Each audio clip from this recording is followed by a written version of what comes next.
그 영상에서 여러 가지 말씀을 드렸는데 그 중에 하나만 말씀을 드리자면은,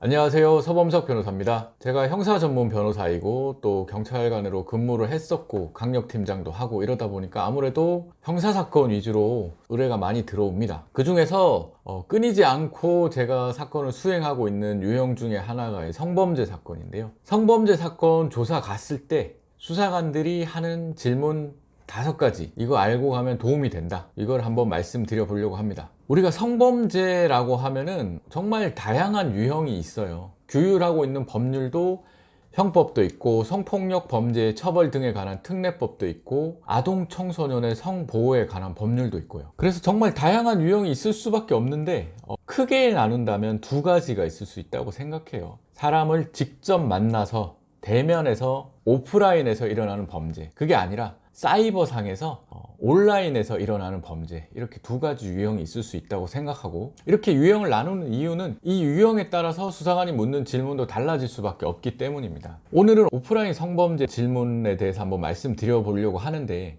오프라인 성범죄도 사실 강제추행죄, 강간죄, 준강제추행죄, 준강간죄, 그리고 강간상해, 강간치상, 강간살인, 공중밀집장소 추행, 다양한 유형이 있는데, 이런 유형의 공통점이 있기 때문에 오프라인 성범죄에 대해서 수사관들이 묻는 질문들을 한번 얘기를 드려볼 수 있을 것 같아요. 첫 번째는 주량에 대한 질문입니다. 우리가 경찰서에 피의자로 조사를 받으러 가면은 진술 거부권 등 권리를 고지를 받고 이름, 주소, 직업, 이런 일반적인 것들을 묻습니다. 그리고 나면은 처벌 전력이나 가족관계, 재산, 이런 것들도 물어요, 수사관들이. 그런데 다른 범죄와 다르게 성범죄의 경우에는 주량을 묻습니다. 주량을 왜 묻느냐 하면 그 뒤에 이어지는 질문들과 연결이 되기 때문이에요. 예를 들어서 주량이 소주 1병입니다. 제가 소주 1병 정도 마십니다, 이렇게 답변을 했어요, 주량을 묻는 질문에. 근데 뒤에 가서 그럼 사건 당일에는 몇 병 정도 마셨습니까? 하는데 소주를 2병, 3병 정도 마신 것 같습니다, 이렇게 얘기를 하면은 어떻게 되는 거죠? 사건 당일에 술에 많이 취해 있었다는 거를 얘기를 하게 되는 거예요. 물론 술을 안 마시고 일어난 범죄라면은 그렇지 않을 수도 있겠죠. 근데 성범죄 같은 경우 술을 마신 상태에서 일어나는 경우가 많거든요.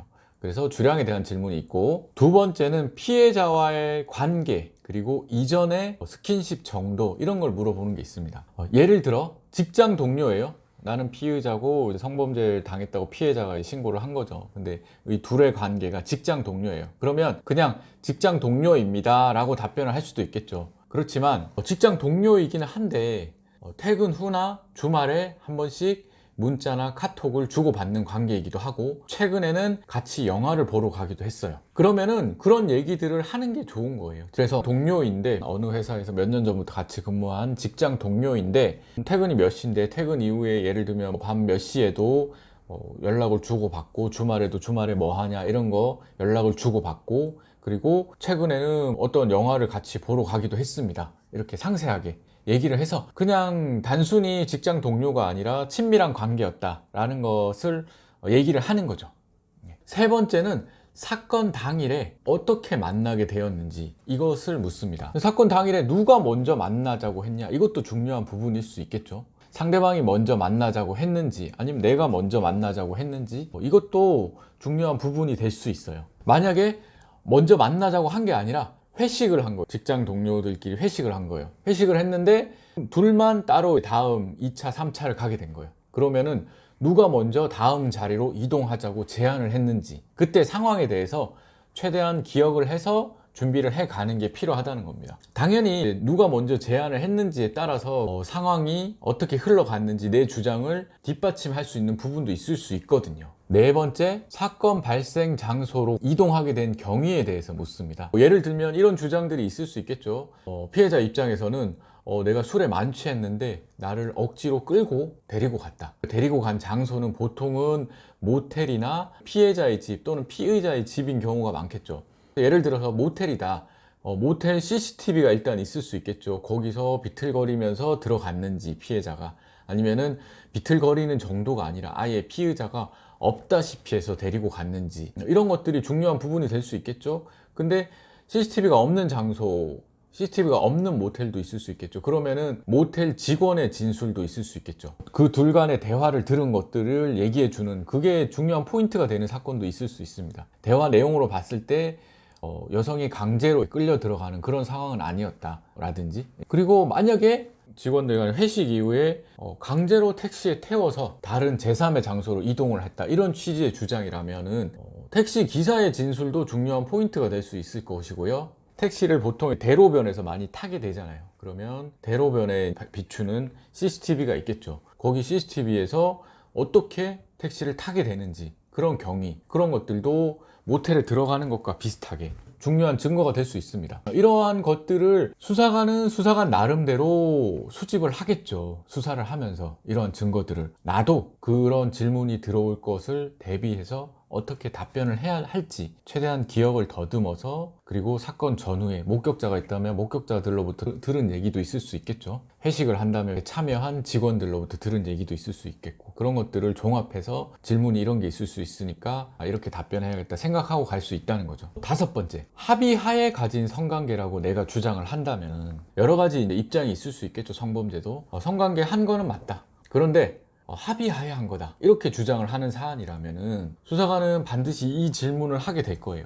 피해자가 당신을 무고할 동기가 있느냐, 허위로 당신을 성범죄자로 만들 동기가 있느냐, 이걸 질문을 할 거예요. 물론 생각이 나는 게 없다면은, 그럴 만한 이유가 없다면은 억지로 답변을 할 수는 없겠지만, 예를 들면은 피해자가 최근에 금전적으로 많이 어려워했다, 그래서 나한테 돈을 빌려 달라고 했다, 가게를 운영하는데 가게에 지금 임대료도 못 내고 있다, 너무 어렵다, 뭐 이런 식으로 대화를 나눈 카톡이나 문자가 있다면 그걸 준비할 수 있을 테고, 그리고 최근에 많이 싸웠다, 내가 또 다른 이성을 만나가지고 그게 이제 발각이 돼가지고 그걸로 인해 많이 싸웠다, 그래서 나한테 많이 안 좋은 감정을 가지고 있을 걸로 생각이 된다, 이런 답변을 할 수도 있겠죠. 그리고 그런 게 없지만 상대방 여성을 우연히 이렇게 만나서 관계까지 가게 된 건데 오래 알던 사이가 아니고, 그런데 나중에 알게 됐는데 그 여성이 남자친구가 있는 것 같더라, 그래서 제3의 조력자라고 하죠. 제3의 조력자를 통해서 이렇게 성범죄로 얘기를 하는 것 같다, 무고하게, 그런 취지로도 얘기할 수 있겠죠. 네. 그러니까 어쨌든 내가 합의하에 가진 관계라고 주장을 한다면은 이 질문에 대한 답변을 한 번쯤은 생각해 보고 가시는 게 좋지 않겠나 생각합니다. 그리고 여기에 더해서 하나 더 말씀을 드린다면은, 성범죄 같은 경우에 초반에 수사관이 열린 질문을 하는 경우들이 많은 것 같아요.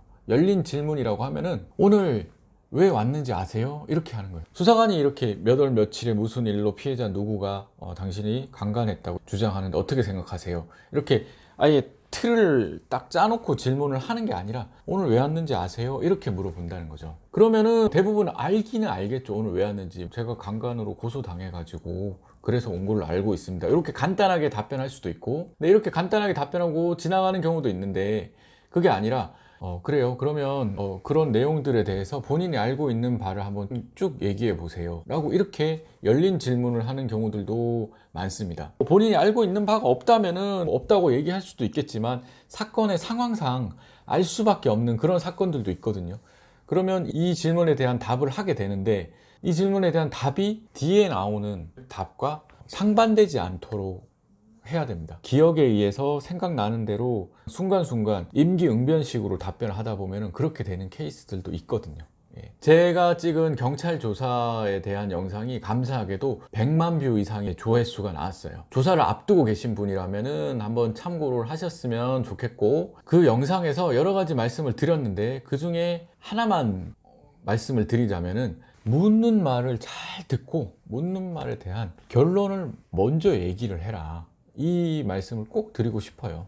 나는 억울하고 이러면은 이 얘기 저 얘기 막 하고 싶어요. 그게 사람의 심리일 수밖에 없는데, 근데 그거를 할 수 있는 기회가 있다는 겁니다. 그게 언제냐면 조사를 마칠 때 제일 마지막에 더 하고 싶은 말 있습니까? 라고 수사관은 항상 물어요.